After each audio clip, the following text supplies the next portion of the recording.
আসসালামু আলাইকুম। আজকে আমরা জানবো দাজ্জাল সম্পর্কে। দাজ্জাল কি, এ সম্পর্কে আবু তোহা আদনান হুজুর কি বলেন। দাজ্জাল কি আসলে? সে তো একটা ব্যক্তি হবে, কিন্তু দেখেন ওর সিস্টেম কিন্তু অলরেডি ডেভেলপ করে ফেলছে।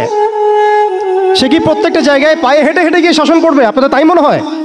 সে প্রত্যেকটা জায়গায় তার এজেন্টদেরকে বসাবে, এটাই বাস্তব।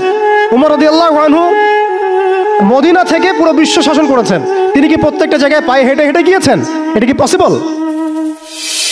ইসলামের প্রতিনিধি ছিল, সাহাবায়ে কেরাম বিভিন্ন জায়গায় ছিলেন তার পক্ষ থেকে। মাসিহুদ দাজ্জাল অনেকটা সেম কাজ করতে পারে। দেখুন, খেয়াল করে সে তার অনুসারীদেরকে সব জায়গায় বসিয়ে দিয়েছে, সবাই তার ভাষায় কথা বলছে।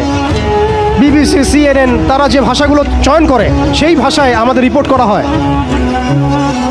ওরা যে মিডিয়াগুলো, FBI, ওরা যে রিপোর্টগুলো প্রদান করে, ওই রিপোর্টের আলোকে আমাদের এখানে প্রশাসনিক বাহিনী কাজ করে।